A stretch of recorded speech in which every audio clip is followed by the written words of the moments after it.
Om Shanti, everyone. Welcome. Welcome to the Monday workshop series.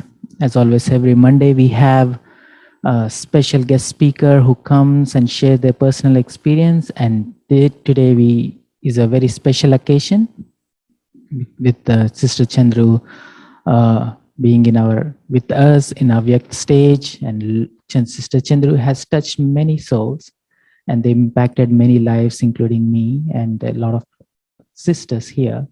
So we have with us in our company, Sister Gayatri, Sister Judy, Sister Kala, Sister Hemlata Ben, and we also have Sister Mary. And so we will, without any further ado, we will start with Sister Mary.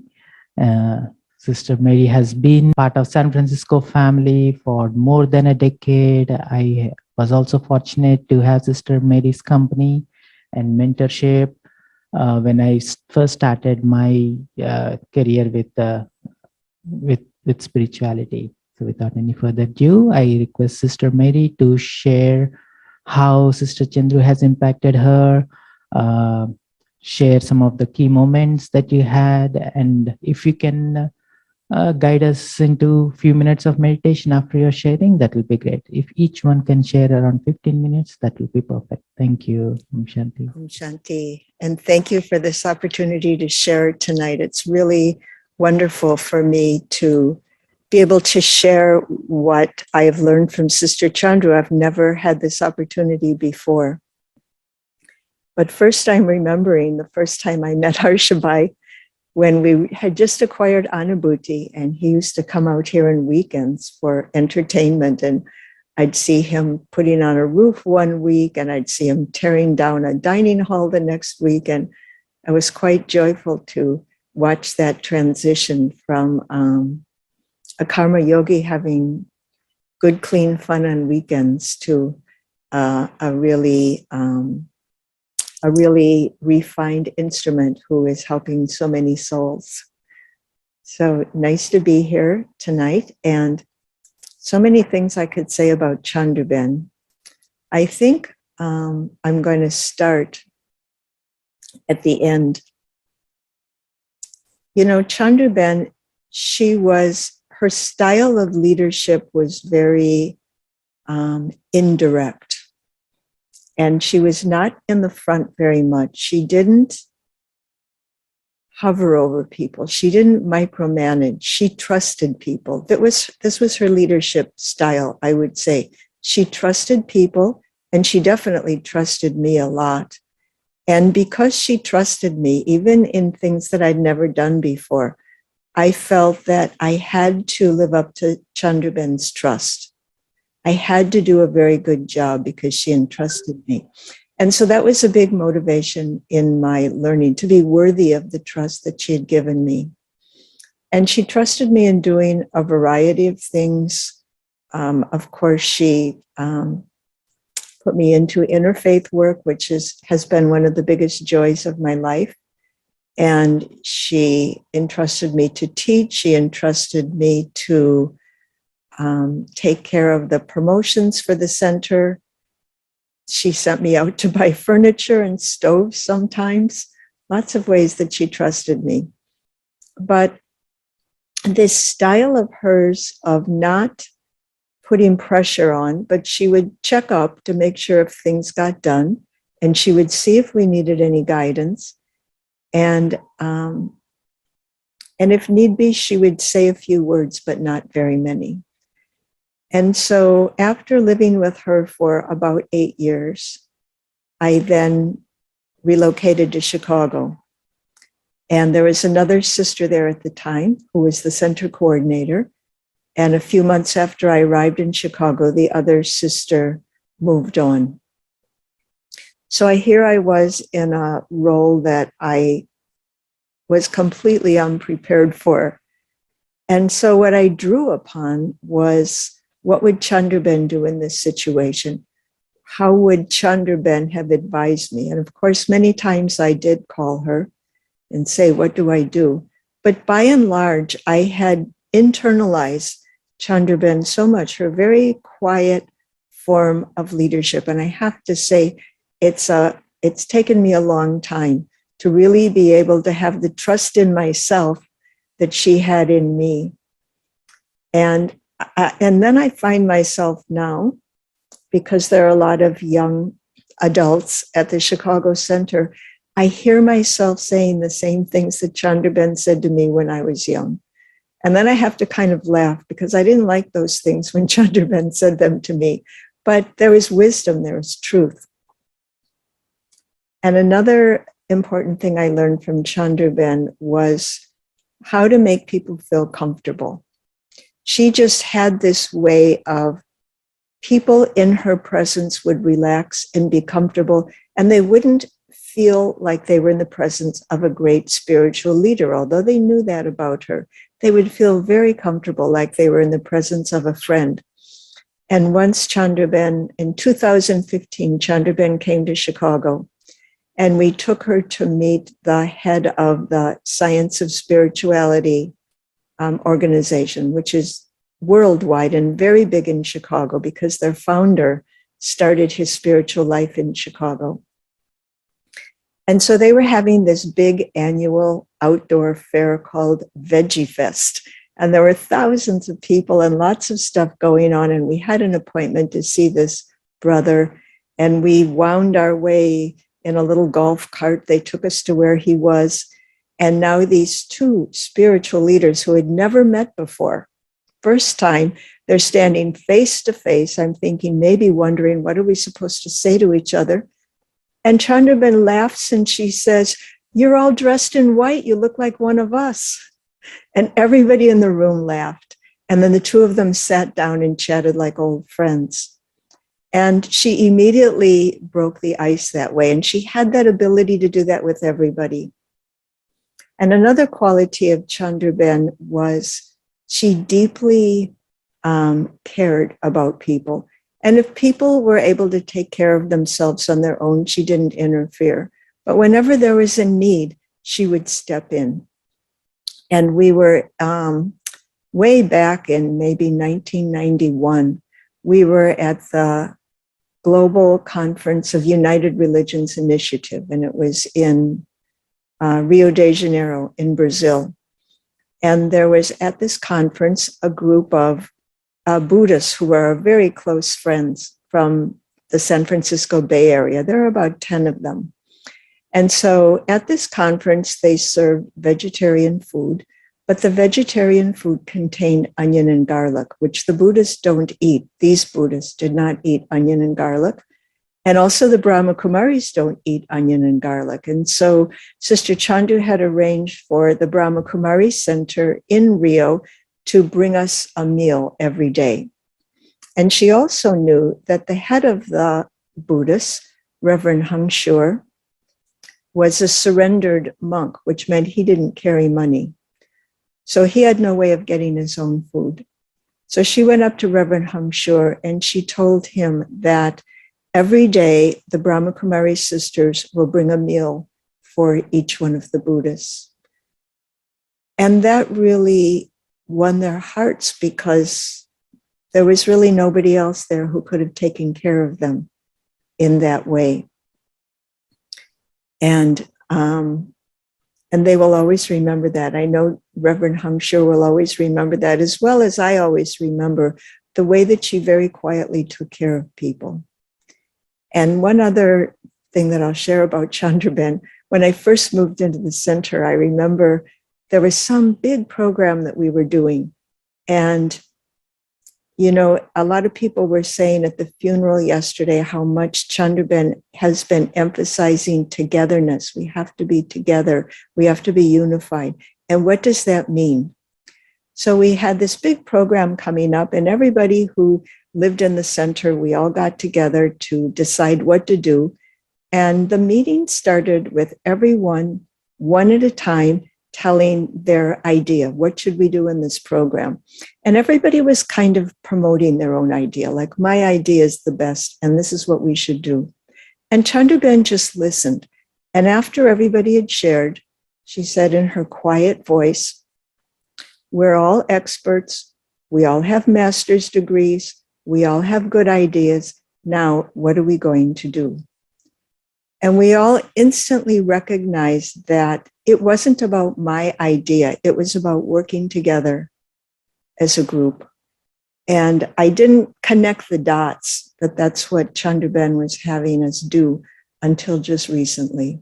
But I always appreciated the way that she could observe, see what was going on, and then just put in exactly the idea that was needed to make things work. Chandru always started a meditation with Om, Om, Shanti. We are all together. And I don't mean on Zoom. I mean, we souls are all tuned to the example, the living example of this great yogi and kind and compassionate human being. And because of this, these qualities within ourselves are being invoked. We're being yogis. And we're feeling our own kindness and compassion. Because the pure spiritual qualities of others bring these out in ourselves.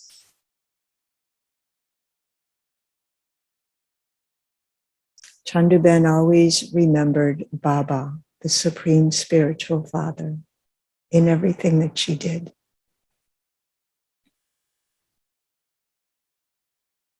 And as we remember her, we also remember the one who loves us all, the one who guides us,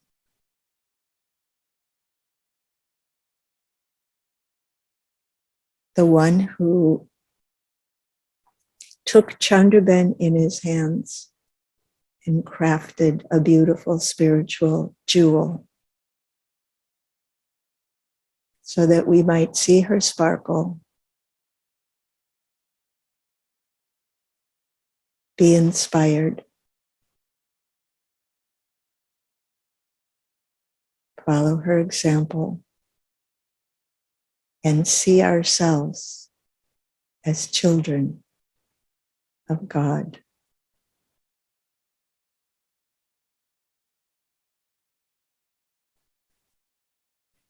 See yourself in God's hands of light. We souls are in God's hands.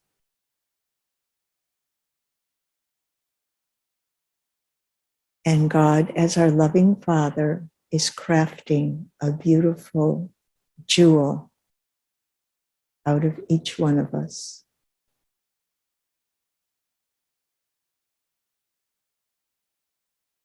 We just have to remember who we are.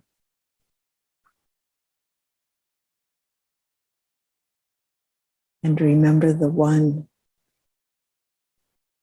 who sees the best in us, who knows how to make us shine.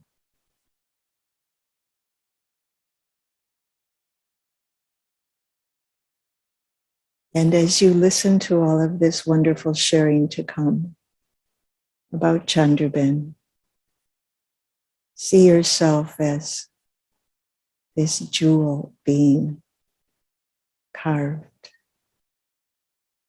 a sparkling being of light. The same hands that created Chandru are creating us. Om Shanti.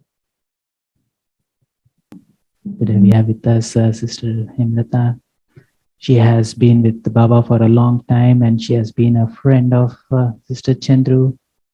And And for us, she's the one who fills in that gap of missing Sister Chandru. I request Lataben. Om Shanti. When I came to the foreign country to do service, first in Guyana and then Trinidad and other countries. And whenever I used to go to Madhavan, I see all these senior sisters. I used to feel that those who live in America, I don't know how to meet with them because I used to feel that I don't know much about center life. And so I came directly from home to do service. So we just used to smile with each other when we are gathered together. And maybe very little hello and hi. My journey with her started when Gyan Sarovar was created. And we all were in the Dadi cottage. I always share my room with Sister Meera. And sometimes when it is very crowded, I used to go to Sister Chandru's room to get some space because she used to get the room by herself. And that is where our friendship started increasing. Then I start knowing her and she started knowing me. But I always used to feel the royalty in which she used to perform everything. I always used to say in laughing language, I say, Sudama has come to Krishna's home. Do you feel that way? I used to feel that way. And of course, we share. One of the things I used to share with her is she knows that I am the medical doctor by profession. So when I used to go to her room, she said, take this blood pressure apparatus and check my blood pressure and tell me. So I used to check. And if it is little high, I used to make her lie down. And I said, sister, you need to take little rest. And I think she used to trust me so much that when I say, okay, you have to take rest.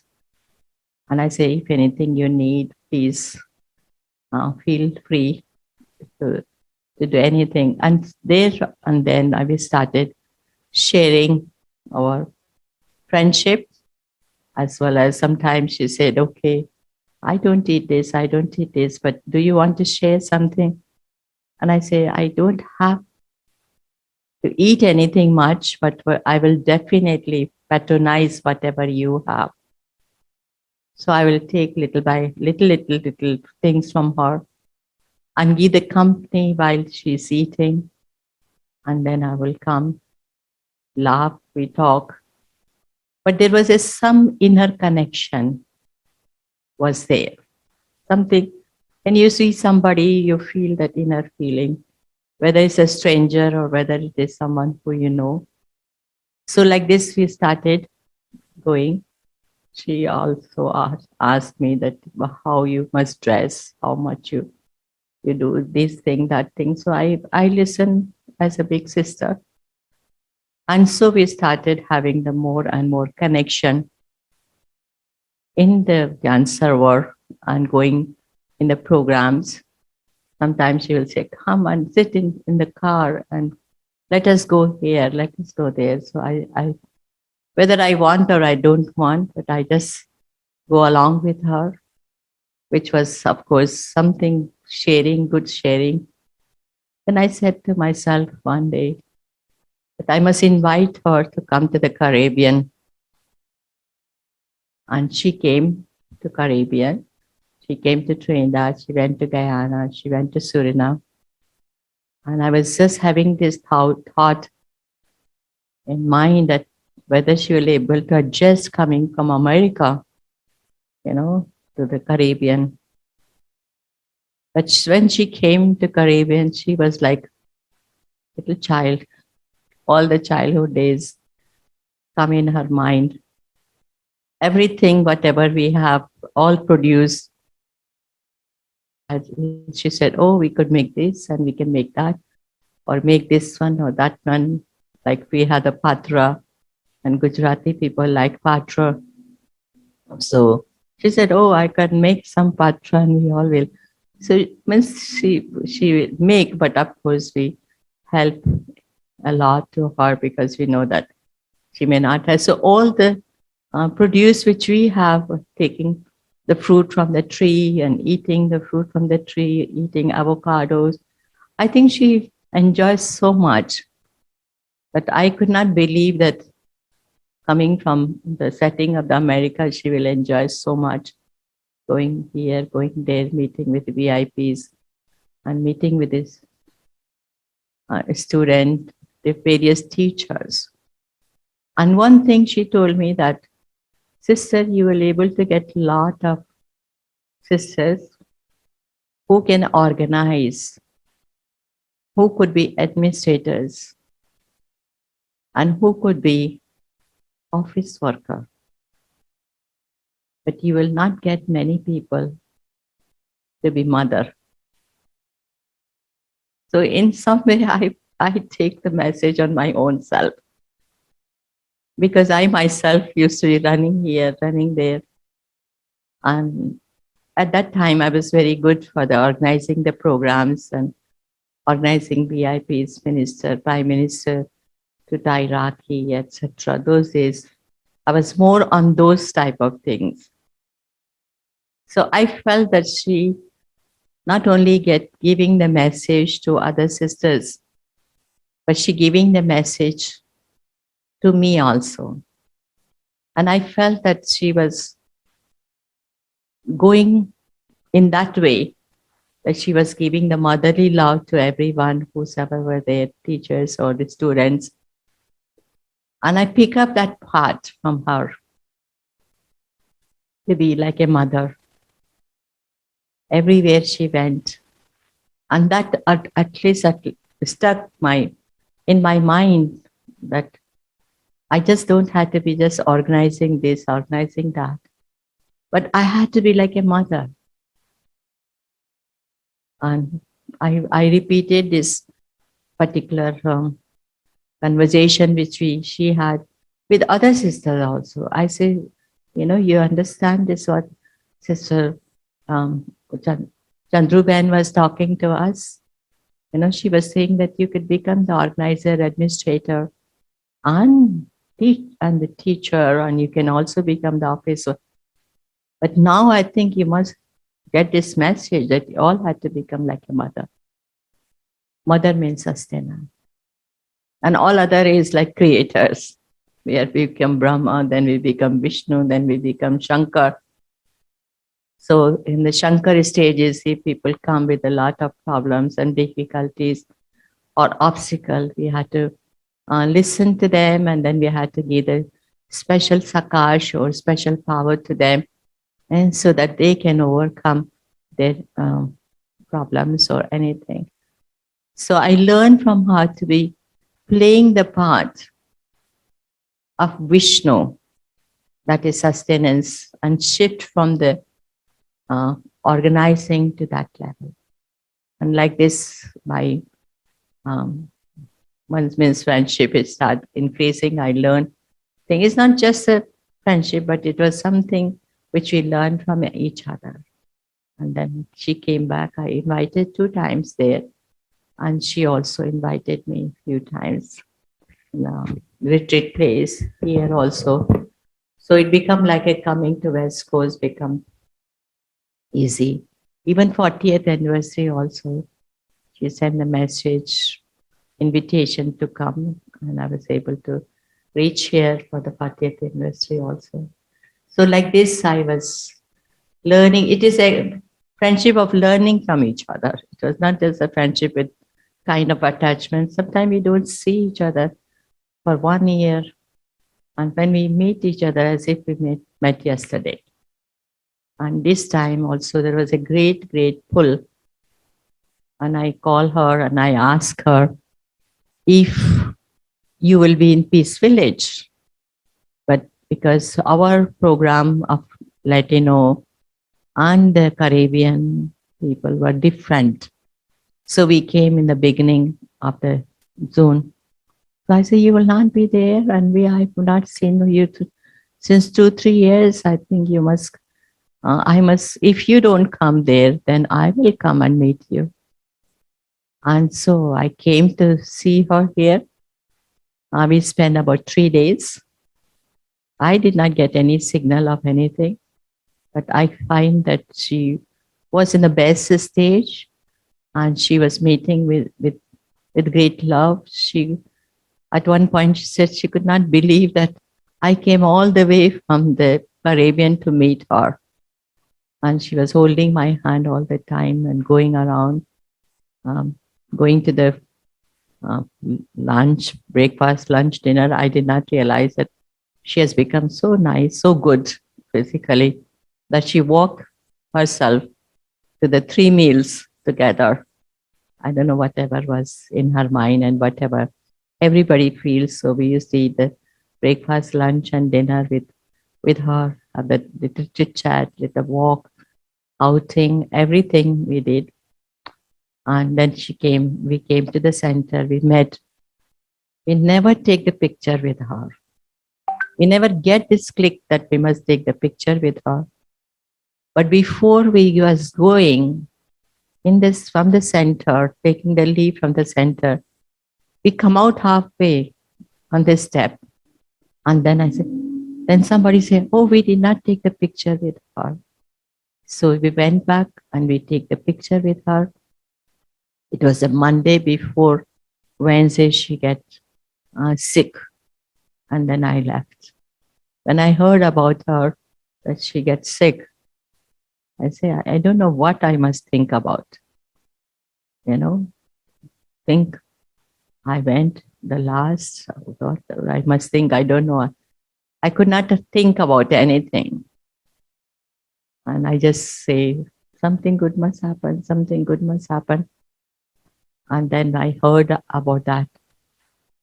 I felt the love, and I felt that great respect in the sense that I see her not just the sister from the West Coast, but I felt that there is something very high in her. So that respect make me feel that I immediately come to see this event. And then I went to Sister Moini. I said, I have this feeling to go. And I am in America, not in Trinidad. Maybe if I would not be in America, I would not come. But I am here, so I feel that I must go on this event. And I came. I don't regret. I feel it was part of my duty, responsibility, and giving that honor, that respect to her. At that time, there was no love, but respect and honor. Om Shanti. Let us become aware of ourselves as soul. I may become aware of the soul of a brother or sister or friend under the canopy of Baba. I visualize her. Baba, God is Supreme. I visualize Bab Dada. I visualize awake Bab Dada. I visualize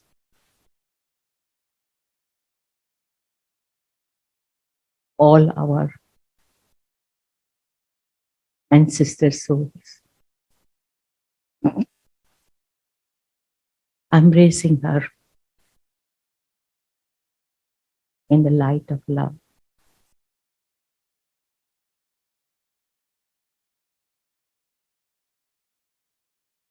And giving the lot of love,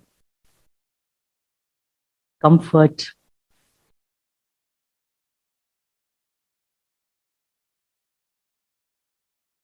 and allowing her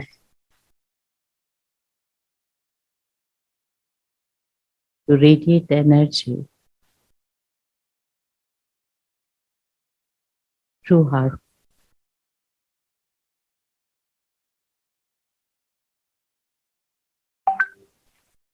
So anybody who remembers her,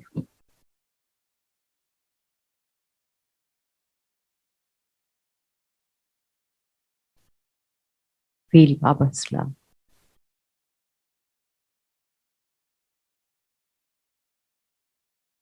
Om Shanti. Sister Judy, I've always intrigued by how she put things into perspective and how to see the heart through the intellect. That's a beautiful quality of Sister Judy. I always appreciate about, and definitely she has been here for a couple of times, and the last days she was here. So we'd definitely love to hear from you. So when I first found the Brahma Kumaris, when I walked onto my spiritual path, I was so excited. And I wanted to find a place where I felt I could have the spark ignited and really have an exciting spiritual life and make fast progress. I felt I had so far to go. There was no hope for me really, but that if I just worked really hard, I could eventually find my way. And I was living in Chicago at the time, and I wanted to be near a center where I felt that could happen. So I went back and forth between the center in Boston and the center in San Francisco. So I met Chandru Ben early in my life, my spiritual life, and I found her completely charming. You know, putting aside her spirituality, she was completely charming. She had a winning way. She noticed people. She made you comfortable, as Mary said. She was really honest and very a little bit vulnerable. She let you know who she was. So I liked her very much. And I was trying to move to San Francisco, but fate had a different plan, and I ended up moving to Boston. But during that time, she told me that when she first got to San Francisco and got into this big house, so when they first moved in here, and they didn't have very many students. And she said she used to sit at the window in what is now her office and give rays of light and might, currents of love to the city of San Francisco. And she said as she kept doing this, eventually people began to come and the center filled up. And by the time I became acquainted, it was a very busy place, lots of programs, lots of friendships, spiritual friendships, lots of connection. So she brought the place to life. And it was a very spiritually dynamic place. It was a real center for people on any spiritual path. You know, if you weren't a Brahma Kumari or Brahma Kumar, that was okay with her. If you were interested in the spiritual life, you were welcome here. And I always felt that she had an interfaith gene. You know, sometimes people just kind of understand their own path, but I always felt that she had a really big heart for whether you were a Buddhist or a Christian or a Hindu, or it didn't really matter. If you were interested in God, she was your friend and she was interested in you. And so it drew me back many times. And I've been thinking about this business of what happens when we get towards the end of our life. Actually, Chandru, Ben, and I are pretty much the same age. And so it seems too soon for her to have gone. It seems like she left about 10 or 15 years too soon. So it's made me thoughtful about what happens when you're on a spiritual path and you get a signal that for whatever reason your body may not be around that much longer. And with Chandruben, what happened, I felt, was that she didn't spend much time, maybe any time, with regret. She didn't resist the signal that she wasn't going to live to be a very old person. She wasn't going to be one of those ones that made it to 100. She was going to go sooner than that. And she, instead, she became even more focused on her inner life, I felt, her spiritual life. And even though she was very aware of what was going on in the world and very connected with a lot of people, her inner life became bigger and bigger and more pure and lighter and lovelier. And it was like she was becoming an angel before our eyes somehow.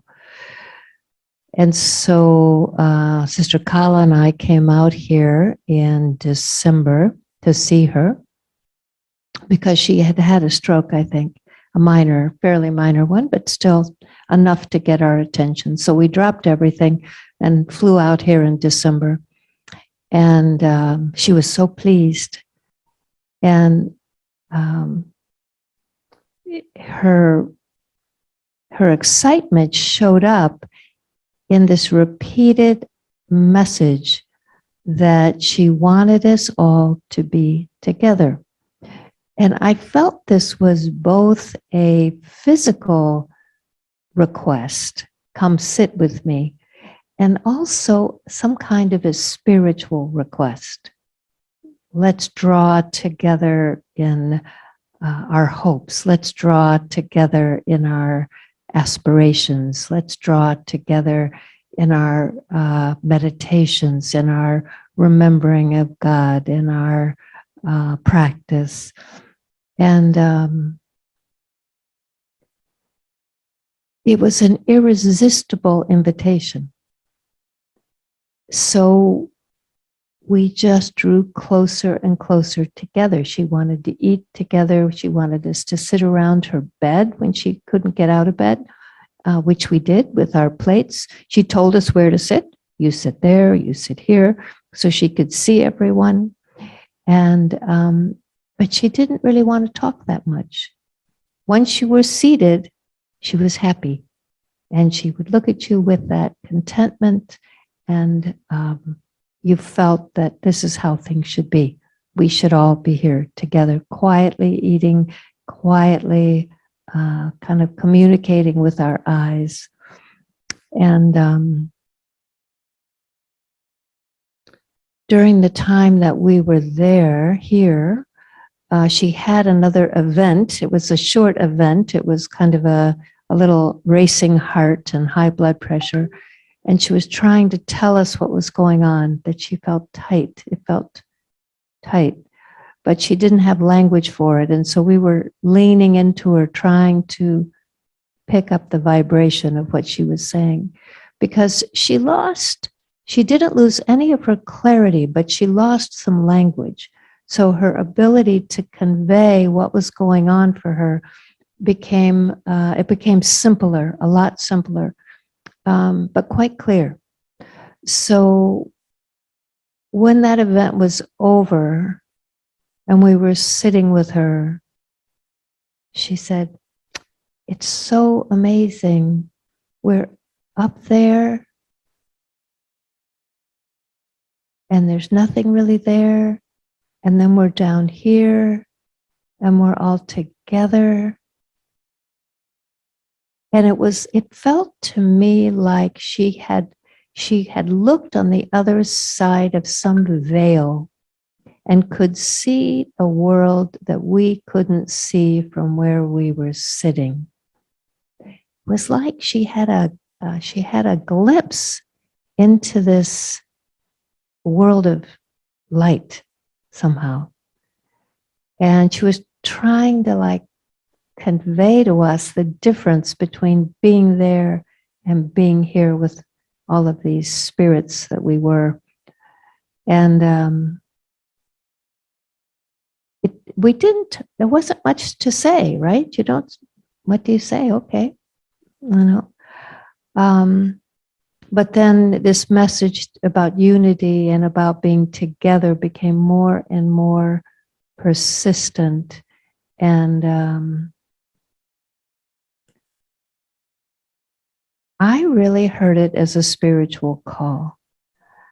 And I hope I'm not taking it beyond what she intended, but I feel like with the world getting harder outside, with the storms getting stronger, with the fractiousness increasing, with a sense of breakdown and disappointment and helplessness in the world, that this message from her that we have to lean into each other, that we have to pull together, that we have to come into kind of a spiritual community with God and among each other, and that this is our protection.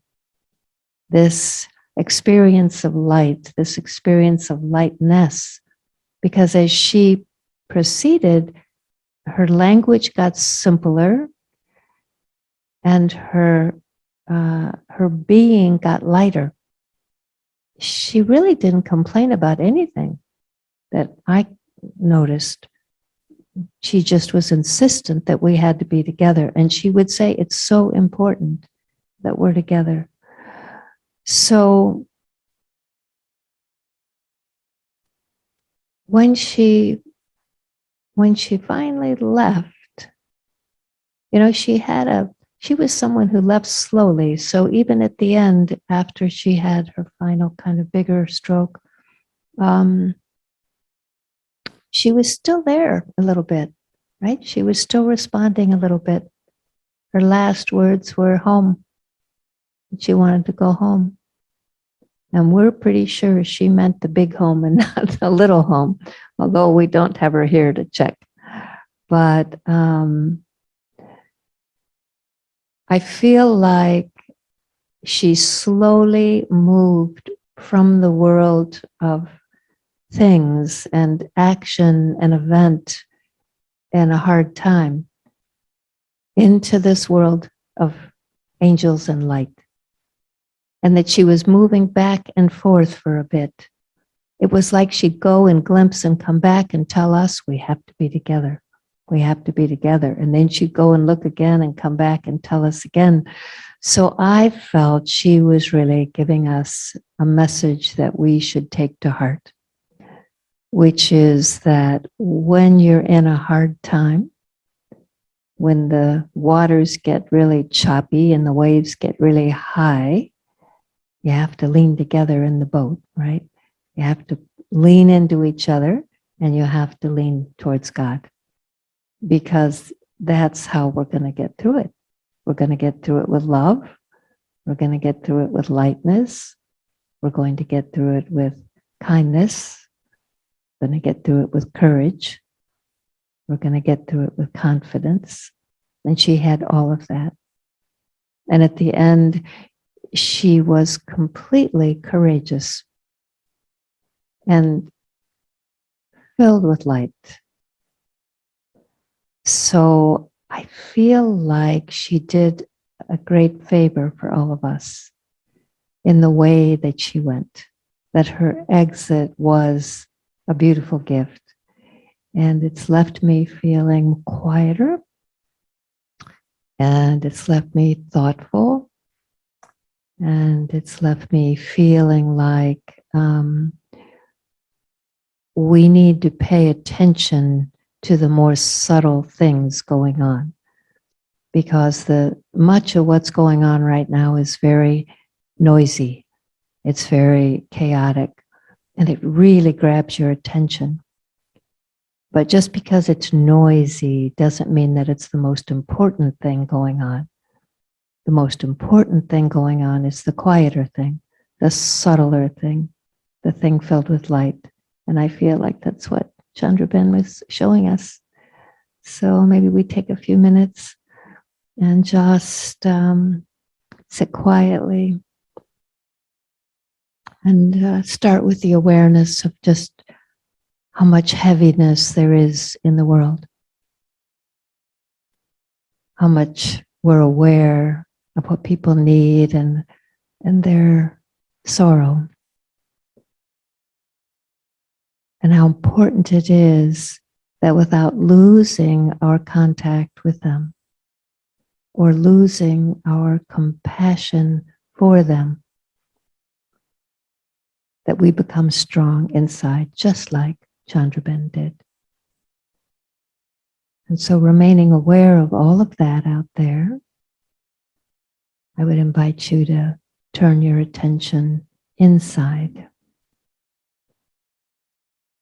of the self, the world of memories and thoughts and feelings and qualities, strength. And locate what's most light and imperturbable and strong in you. That essence of you that is making this journey. Knowing that this is the traveler. This is the real you. This is the one when everything else fades away. This is who you are. You are light. You are peace. You are love. You are joy.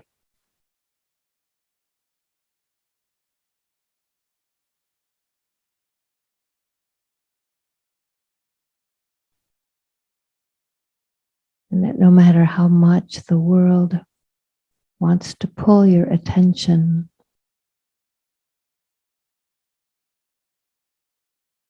that when you stabilize in that true self, in light and love and joy and power, that's when you can be of service to the world.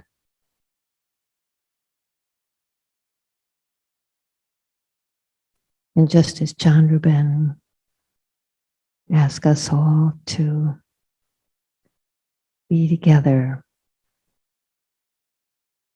so this inner subtle state allows us with one thought to connect to Baba, to our spiritual home,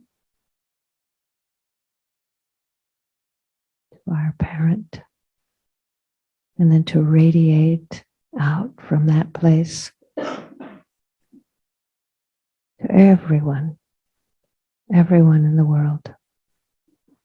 Thank you, Judy Ben. It's a beautiful journey. Thank you for taking us to the other side of the veil.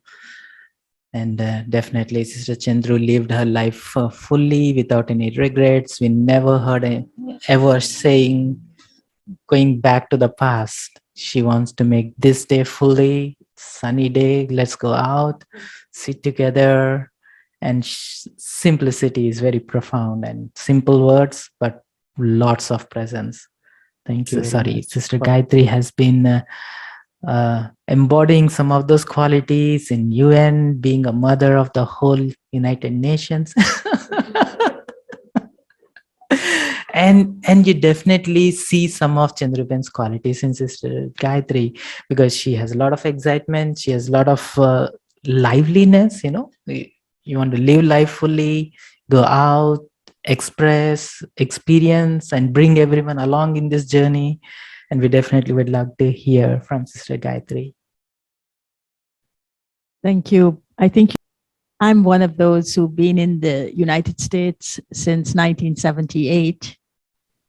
So Sister Chandru's journey is one that I suppose would be similar to the journey that those of us who ended up in the US to serve during those early days, we would have certain things in common. So maybe that's what you're seeing: hard work and resilience and being there no matter what.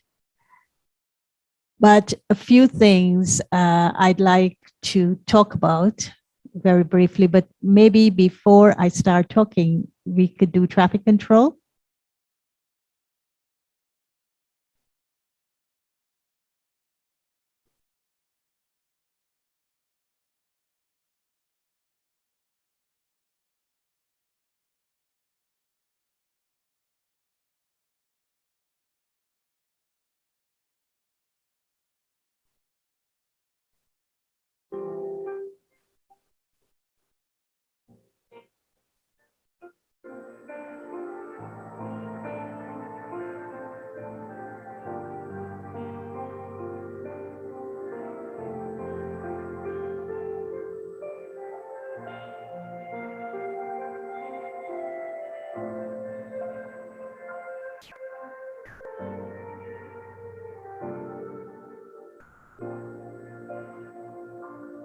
Yesterday, we heard that one of the things Chandru Ben gave to the interfaith community was traffic control.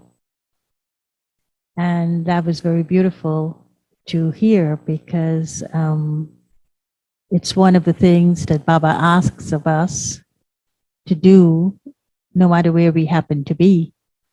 And for her to have introduced it into the interfaith community here and to be remembered for it says quite a lot. I mean, you don't have to go into the details of that, but you understood what she stood for, to bring to people's lives what Baba has brought to her life, and not to water it down and not to dilute it, but to give it in the way that she has received it. So the first thing I wanted to say about Chandru Ben that I observed about her was she never lived her life in silos. This thing of who am I always, not who am I according to the role I play, not who am I according to the city I live in, not who am I according to the people I am with, but who am I always. And I think that she embodied that, because she didn't live her life according to a role, to a position, or according to where she was or who she was with. In 1989, I think I always used to see Chandru Ben as a twin of Denise Ben. So when I first came here, it was always Chandru Ben and Denise Ben, Chandru Ben and Denise Ben. They were like always together. And then Denise Ben went to LA, and Chandru Ben was left in San Francisco. And then they would come to Madhuban, and we all would come in front of Bap Dada, and we would come according to cities. We never came as the USA. That happened later on, but we would always meet Baba according to cities, and then Baba would meet us as individuals. And I remember for San Francisco, with now Chandru Ben being here alone without Denise Ben, Baba would say to her that San Francisco would be the place where the religious leaders would be served. And of course, Baba said it then. And yesterday, listening to the accolades that were showered on her like the rain in the morning, I realized this is what he meant, that she glorified him in the interfaith community in a way that she became the person, the BK to the interfaith community.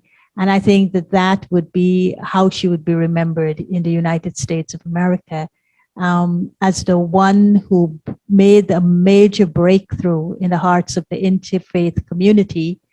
And they praised her as, you don't need a history book or you don't need a textbook to know what the Brahma Kumaris knowledge is all about. Just look at the life of Chandru Ben. Now that is Let Your Life Speak, and her life spoke volumes to the interfaith community. So I was saying what Baba said so many years ago, and the glorification of it, the revelation of it happening yesterday. And so that was very beautiful for me. In 1989, I came to San Francisco with my father, my Lakik father, who was called Uncle. And he was, at that time, he was High Commissioner in India. And he had to undergo a second open heart surgery. And the cardiac surgeon in India told him that one of the best places to do it was in San Francisco at St. Mary's Hospital, which is now called the Dignity of Health, the St. Mary's Medical Center. And I went to see it. I went to pay homage to it on Saturday.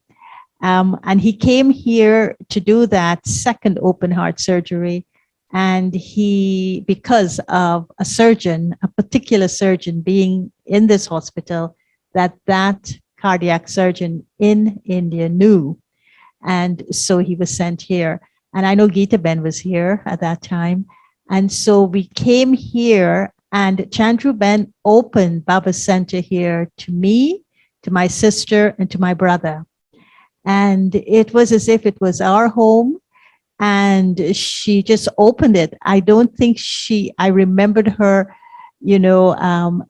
putting us to sit down and talking to us and asking us questions, but she just opened the home, and it was as though she became invisible. And, but her presence was here. And this trip along here from this house to the hospital was like, I used to walk it up and down every day because I was only like 8 to 9 pounds those days. So I could do it very well. But looking back in hindsight, looking back at what happened then, was that it is as if she knew what we wanted, and she provided it without telling us this was what she was providing. And it became such a beautiful experience on all levels, because even after my father came out of the hospital, and it was very severe, because for a second open heart surgery, the doctors were saying, we don't know where it will go.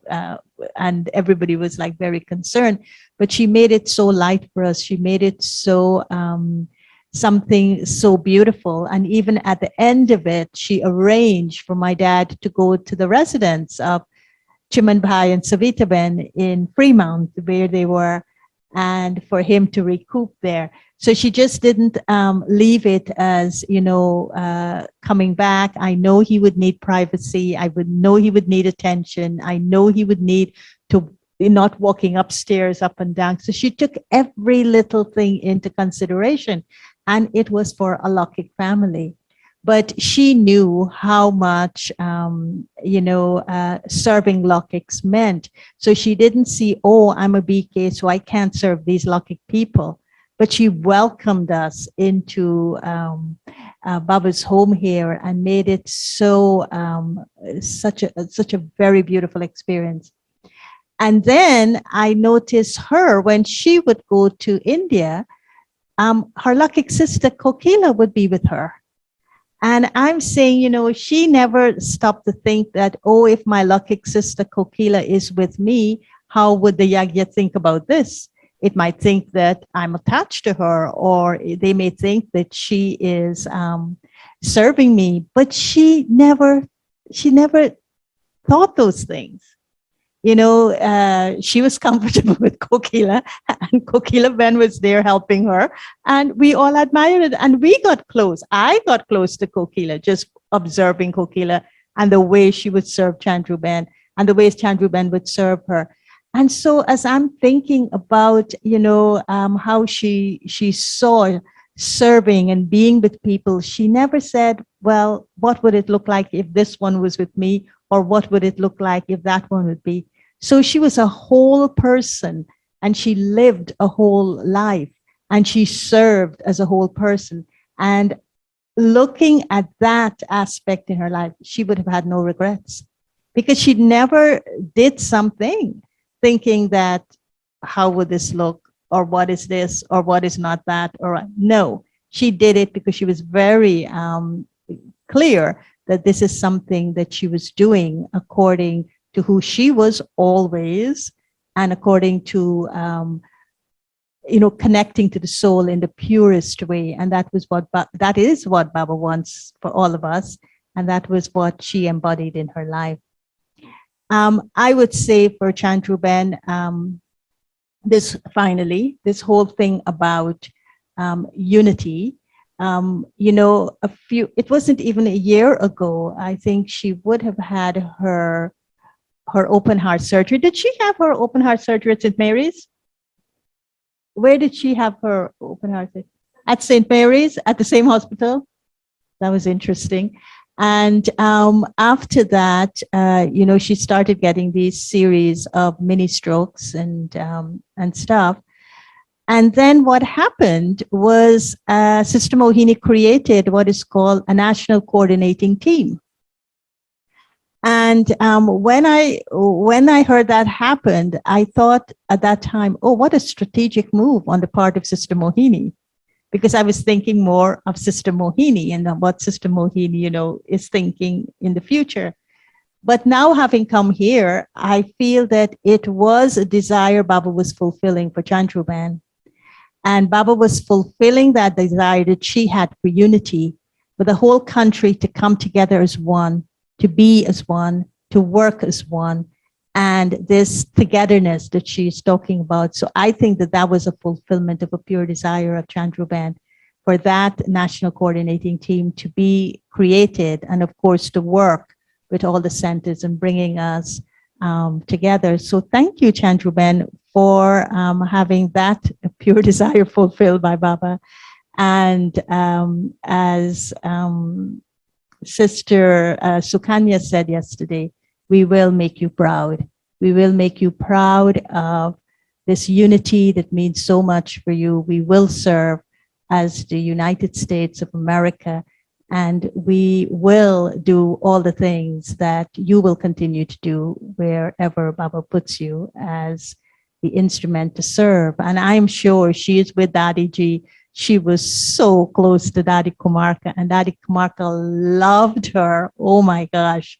When Chandru Ben was there, Chandru, come here. Chandru, do this. Chandru, do that. She never said Chandru Ben. She always, this right over Chandru. Chandru, you get up. You do that. And so because she was from Mumbai, Daddy G was from Mumbai, Daddy Kumarka. And so you saw that love between the two of them. And so, yeah, we will make you proud. Om Shanti. So now let us, for a couple of minutes, let us just be in Baba's remembrance. And let us sing this praise in our hearts. Waha Re Mi, the wonder of I, the soul. The wonder that Baba sees in his children. the wonder that Baba wants us to see in ourselves.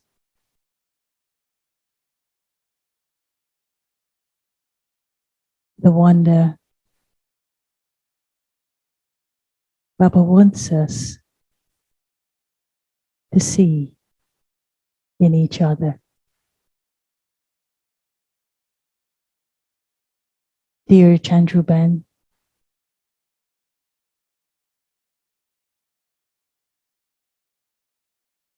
we do see the wonder in you.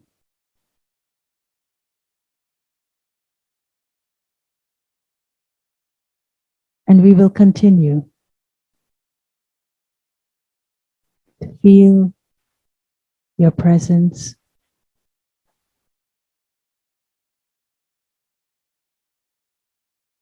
in many different ways.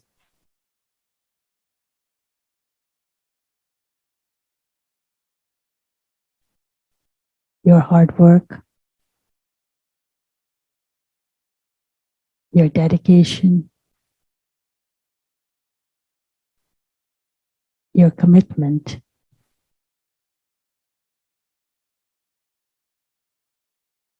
and your pure desire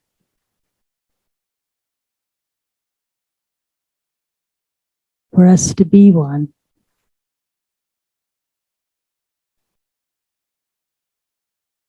for us to be connected to one.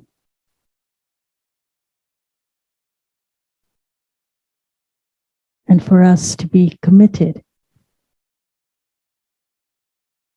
to the one yajna.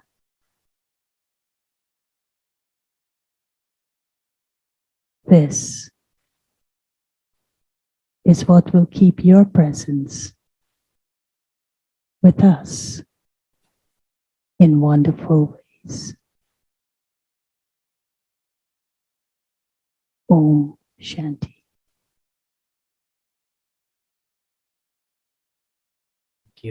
Thank you, Sister Gayatri. It's really beautiful. You pointed out that quality that is needed for somebody to be a bridge between the branch and the trunk, to be that transparent.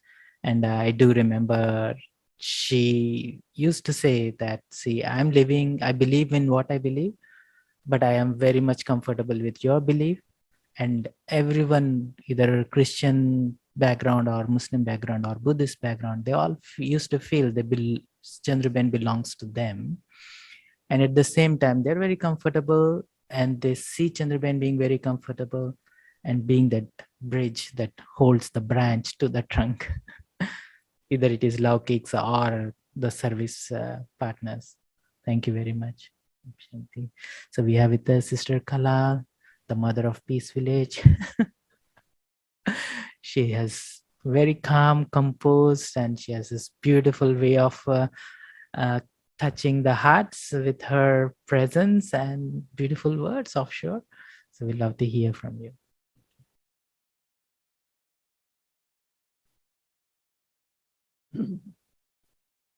Om Shanti.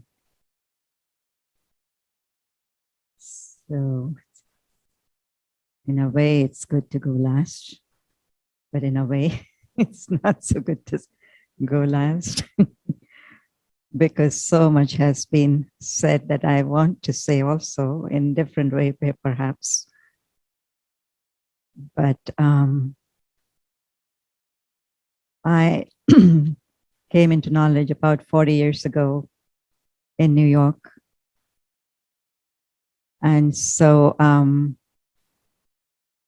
my initial years with Baba, the only contact I would have with Chandru Ben would be in Madhuban. And in those days, Madhuban was, of course, very different. And I too was remembering, I think the things that I remember the most was our meetings with the Dadis, especially Dadi Ji. And I saw this connection or relationship between Chandru Ben and Dadi Ji. and I would envy it. And I said, because not only did Dadi have a right over Chandruban, but Chandruban had a right over Dadiji too. The way she would, approach Dadi or talk to her, or it was like she had a right, and I think it was true for many relationships in Chandruban, including I found with Baba. The way she would talk about Baba was like it was her Baba. And she could say whatever she could, or she could fight with him. She could, point out what he didn't do, why he wasn't there. And so I really admired that part of her, that relationship of rightfulness. And I think she was very, very uninhibited, I think, to put it in a simple way, in all her relationships and interactions. And so there was a part of her that I wanted to be my part, my personality. And then it came to be that I got more involved in service, and we became more known to each other, even though from different parts of the country, but still more opportunities at least to know each other, talk to each other. And again, I noticed this about Chandruban, that she was so unpredictable and uninhibited. And again, I loved that part of it, because here I am thinking about saying something, and whether I should say it or not, whether I should really even bring it up or not. And she's already said it. And she said it in a way that it's not a big deal, and it's okay. It's okay to say it, and it's okay to point out, and it's okay to highlight, even some things that are not going right or whatever. So she wouldn't make a big fuss about shoving it down the carpet, so to speak. She would just bring out things the way they were. And again, that was a part that I really liked very much about Chandruban. Again, I'm going back to our last visit, fast forward many years, which was in December with Judy. And we really felt a strong pull to come and see her after her initial, I think it was a couple of strokes that she had. And of course, even before that, Chandruban had come to Peace Village, remember, in August for Sister Mohini's 80th. And again, that surprised me, totally surprised me, how she was almost the first couple of people that, I know registered or came and said that we are coming when we were about to cancel the whole thing. And because Chandruban said she's coming, I think we got the courage to go ahead with the program, because it was still the middle of COVID, and we were thinking and rethinking, and should we or should we not, and whatever. But once we saw her name down, we said, we can't say no. We have to do this program. And that trip again was such a joyous trip that, I will always remember. We had decorated this beautiful golf cart for Sister Mohini, and, thinking that she might use it. But guess who used it? It was Chandruban, who totally got enchanted with the whole thing, and she sat at it, and she went from place to place, and she was total delight.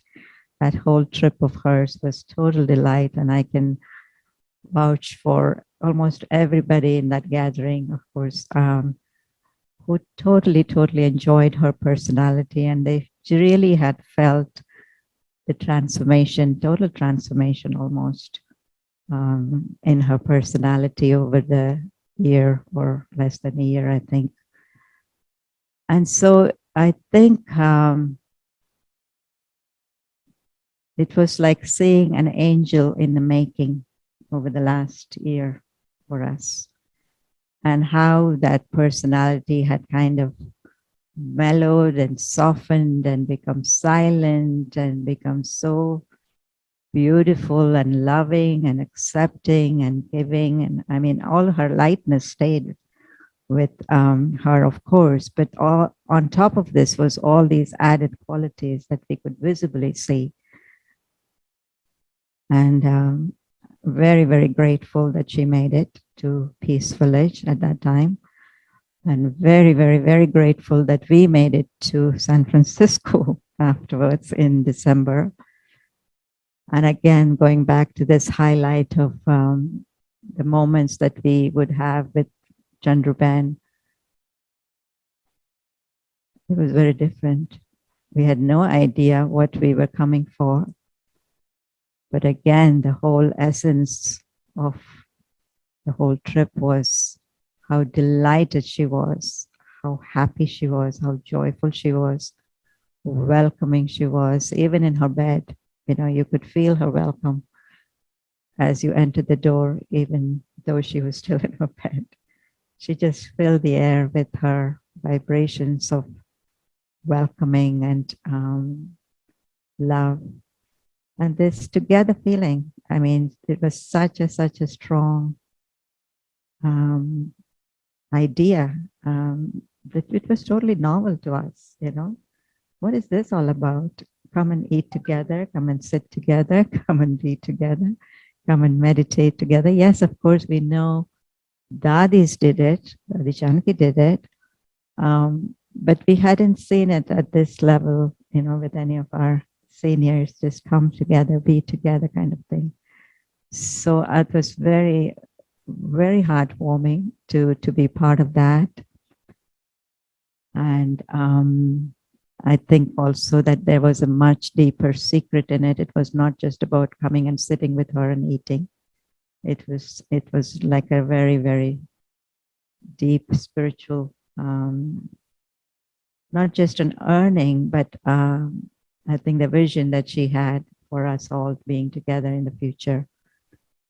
And I left with that very strong feeling. And of course, the memorable moment was when she said,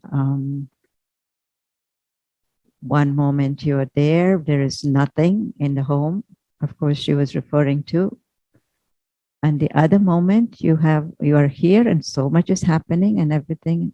And again, you have the choice to be nowhere in a home.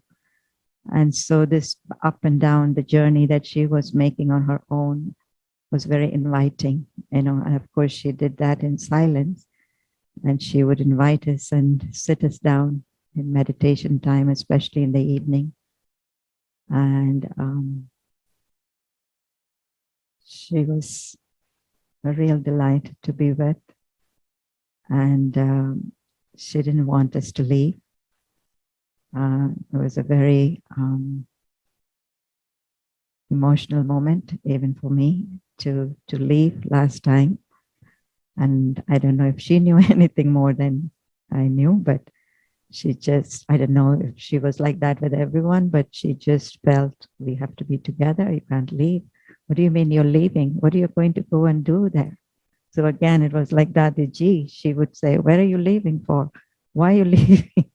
So she had that rightful relationship again, and very compelling, very, very different in a way from what I'm usually used to in New York. But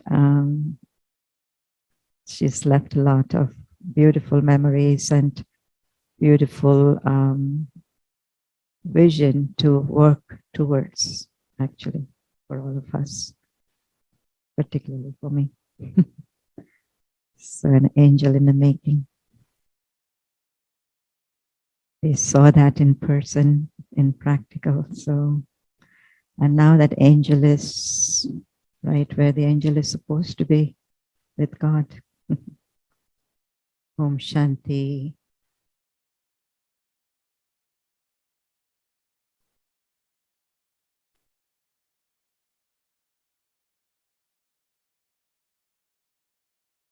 Chandru Ben,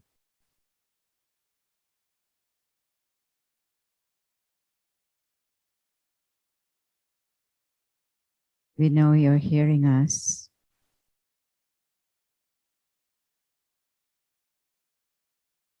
From a different realm.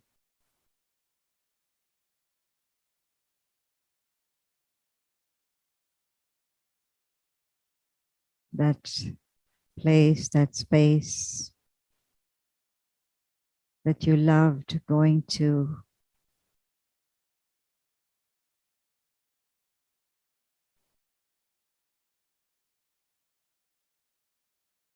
Is now all yours.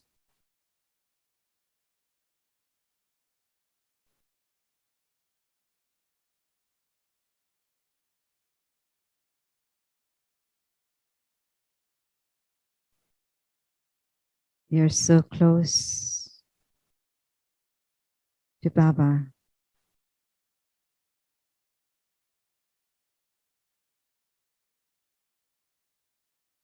Calling us all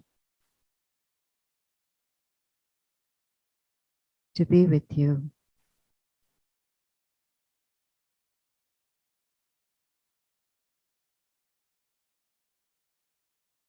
As angels.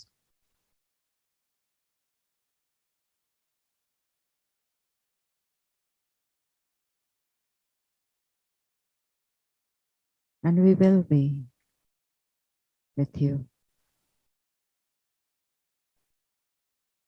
And Baba. As angels.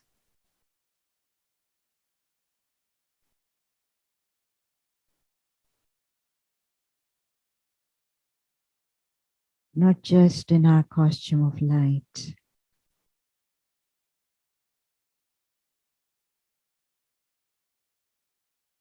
but being as light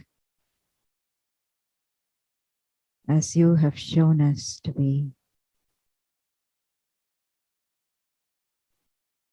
Double, triple light.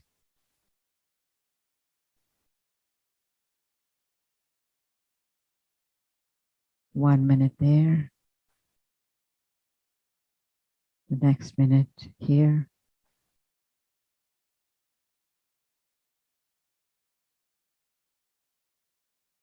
Nothing is mine.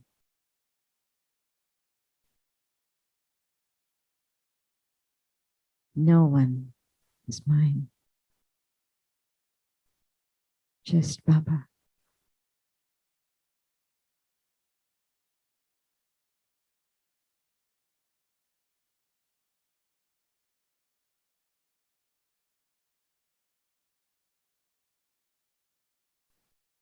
And together, we will accomplish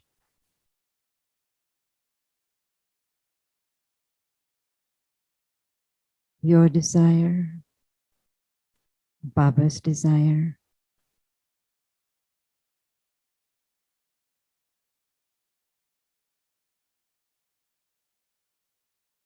and the desire of the world to be one.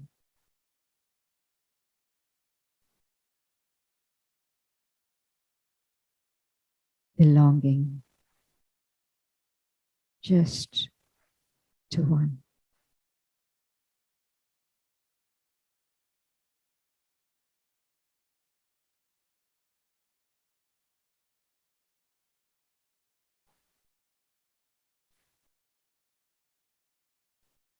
Om Shanti.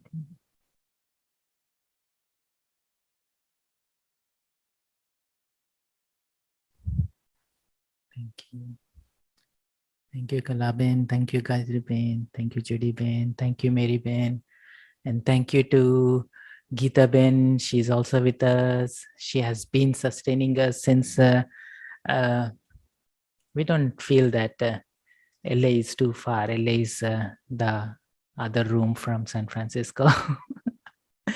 So we will definitely have a lot of other seniors who embody Chandruben's, of course, Baba's qualities through Chandruben, because Baba needs some instrument to demonstrate his qualities.